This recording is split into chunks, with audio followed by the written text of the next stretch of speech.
Di depan kamera, reshuffle terlihat sederhana, bongkar pasang kursi menteri, alasan klasiknya demi perbaikan kinerja, tapi kenyataannya jauh lebih rumit. Prabowo sedang melakukan manuver senyap. Orang-orang dekat Jokowi disingkirkan, Gerindra makin mendominasi, dan peta kekuasaan diam-diam diatur ulang. Di balik wajah kabinet baru, ada permainan politik yang jauh lebih besar. Kudeta halus untuk menghapus jejak Jokowi, sekaligus memastikan dinasti Gerindra menancapkan kekuasaan di jantung pemerintahan. Dan kalau kita perhatikan lebih detail, setiap langkah reshuffle ini bukanlah kebetulan. Semua bagian dari strategi besar Prabowo. Mari kita bedah apa sebenarnya tujuan politik di balik manuver reshuffle jilid 3 ini.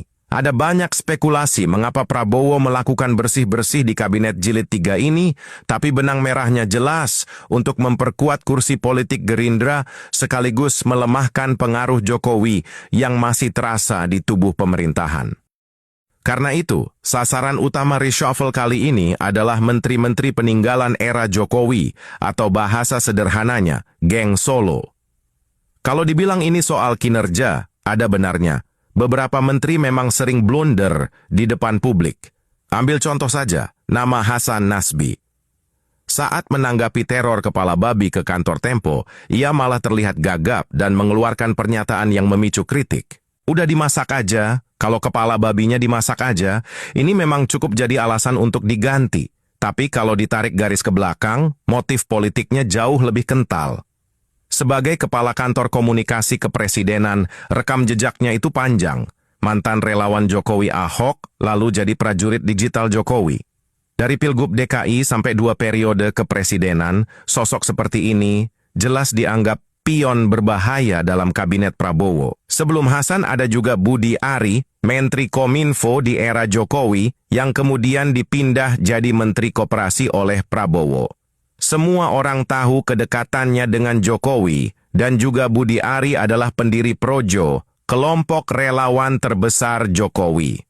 Tidak berhenti di Jokowi, Prabowo juga menyingkirkan kerikil yang bisa bikin partainya tersandung dengan reshuffle tokoh-tokoh yang dekat dengan PDIP. Tokoh seperti Hendrar Prihadi misalnya, politikus PDIP ini dicopot dari jabatannya sebagai kepala LKPP. Ada juga Sulaiman Umar, adik ipar Haji Isam, yang pernah jadi kader PDIP, yang dicopot dari posisi Wamen Kehutanan. Bahkan Budi Gunawan, meski bukan kader PDIP, hubungan dekatnya dengan Megawati membuat posisinya pun digantikan. Dan semua langkah bersih-bersih Prabowo ini tidak melibatkan wakilnya. Gibran disebut tidak dilibatkan sama sekali dalam reshuffle.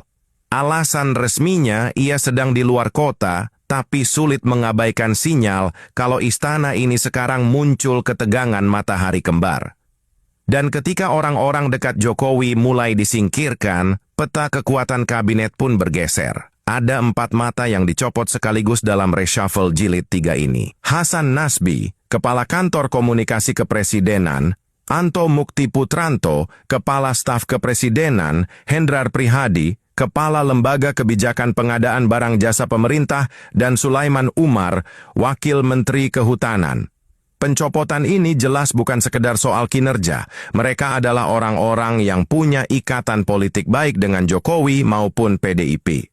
Nah, sebagai gantinya, 3 kader Partai Gerindra masuk ke dalam lingkaran baru. Anggar Raka Prabowo menjabat sebagai Kepala Badan Komunikasi Pemerintah sekaligus Wakil Menteri Komunikasi dan Digital, Jamari Chaniago naik sebagai Menteri Koordinator Politik dan Keamanan, dan Rahmat Marzuki ditunjuk sebagai Wakil Menteri Kehutanan. Langkah ini menggeser peta kekuasaan. Nah, sekarang dominasi Gerindra pun makin kokoh.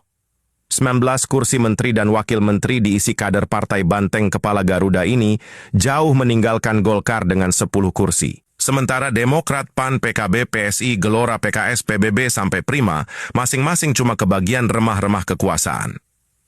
Oke, kita bisa mengapresiasi ya langkah Prabowo yang berani bersih-bersih geng Solo, tapi kata Buniani yang disingkirkan, itu baru menteri kelas menengah atau grade C saja. Artinya para loyalis premium masih aman duduk di kursinya. Bersih-bersih ini sejauh ini belum menyentuh jantung kekuasaan. Jadi reshuffle jilid 3 bukanlah akhir. Pertanyaannya sekarang, apakah Prabowo benar-benar akan melanjutkan operasi senyap ini untuk menyingkirkan geng Solo sepenuhnya? Atau justru ini hanya bongkar pasang biasa untuk menguatkan Gerindra di kursi kementerian? Banyak yang bilang geng Solo belum bisa digeser. Kenapa? Mari kita mulai dari nama Hasan Nasbi. Ia memang diberhentikan sebagai Kepala Kantor Komunikasi Kepresidenan. Alasannya jelas, karena dianggap bagian dari geng Solo. Tapi hasil akhirnya bikin kening berkerut juga nih. Cuma beberapa hari setelah dicopot, Hasan justru ditunjuk sebagai komisaris di PT Pertamina. Jadi apakah benar ia disingkirkan atau sekedar dipindahin aja ke posisi yang lebih nyaman? Kemudian pertanyaan soal apakah bongkar pasang ini cuman untuk menguatkan posisi Prabowo juga perlu kita bongkar. Kenapa? Karena kita lihat lagi nih. Mereka yang dilantik Prabowo ada Jamari Chaniago yang dilantik sebagai Menko Polhukam. Kalau bicara rekam jejak, namanya tidak begitu mengesankan, bahkan ia pernah terseret dalam kasus pengeroyokan terhadap prajurit TNI. Yang lebih ironis, Jamari adalah bagian dari barisan jenderal yang dulu pernah memecat Prabowo, sekarang ia justru duduk di kursi paling strategis dalam bidang keamanan. Nama lain yang tidak kalah menarik adalah Erick Thohir. Setelah kewenangannya dipangkas oleh Danantara, Erick pun harus rela turun kasta dari Menteri BUMN. Jadi Menteri Pemuda dan Olahraga, sebuah posisi yang jelas lebih sempit, dan bisa dibaca sebagai tanda berakhirnya pengaruh Erick di lingkaran inti. Sementara itu, Anggaraka Prabowo menggantikan Hasan Nasbi, tapi rekam jejaknya pun sama, ia tidak terlalu mengesankan. Ia bahkan jadi sorotan karena merangkap 3 jabatan sekaligus yang menimbulkan kritik soal etika dan profesionalisme. Lalu ada Nani Awaisad Dayang, tim sukses Prabowo yang ditunjuk sebagai Wakil Kepala Badan Gizi Nasional, padahal tidak punya pengalaman sama sekali di bidang ini. Satu-satunya gebrakan yang tampak serius itu adalah pembentukan penasihat khusus Presiden bidang reformasi Polri. Nah, untuk posisi ini, Prabowo memilih Ahmad Doviri, sosok yang dikenal tegas dan dihormati di internal kepolisian. Banyak pihak menaruh harapan padanya, karena jabatan ini bisa menjadi alat penting untuk menekan pengaruh Jokowi di tubuh Polri. Kalau rekam jejak, sebagian menteri baru masih penuh dengan tanda tanya. Sekarang mari kita lihat daftar lengkap pejabat yang resmi dilantik Prabowo di reshuffle jilid ketiga ini. Secara keseluruhan, ada 11 pejabat yang dilantik pada reshuffle jilid 3 tanggal 17 September 2025 kemarin. Namanya berderet panjang. Jamari Chaniago menduduki kursi Menko Polhukam, Erick Thohir dipindahkan ke Menteri Pemuda dan Olahraga, Afrian Syahnur naik sebagai Wakil Menteri Tenaga Kerja, Rohmat Marzuki menjabat Wakil Menteri Kehutanan. Kemudian Sarah Sadika diangkat sebagai Kepala LKPP, sementara Anggaraka Prabowo mengambil alih posisi sebagai Kepala Badan Komunikasi Pemerintah. Farida Farika dilantik sebagai Wakil Menteri Koperasi. Kemudian 2 kursi Badan Gizi Nasional diberikan kepada Sony Sanjaya dan Nani S. Dayang. Selain itu, ada juga jabatan baru Penasihat Khusus Presiden Bidang Kamtipnas dan Reformasi Polri yang dipercayakan kepada Ahmad Doviri serta Muhammad Kodari, yang sekarang resmi menjabat sebagai Kepala Staf Kepresidenan. Di balik deretan nama ini, ada 1 kursi yang justru dibiarkan kosong.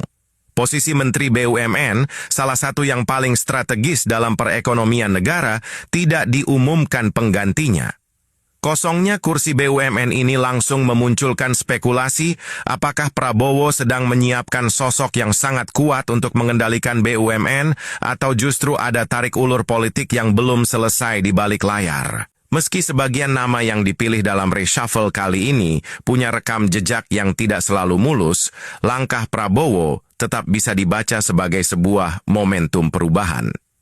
Setidaknya ini menunjukkan kalau Presiden masih mau mendengar suara rakyat, atau paling tidak mencoba merespon keresahan publik terhadap arah pemerintahannya. Tapi dampak dari reshuffle ini masih penuh tanda tanya. Dalam skenario optimis, jajaran baru ini bisa membawa energi segar, memperbaiki tata kelola, dan menutup luka-luka lama yang ditinggalkan pejabat sebelumnya.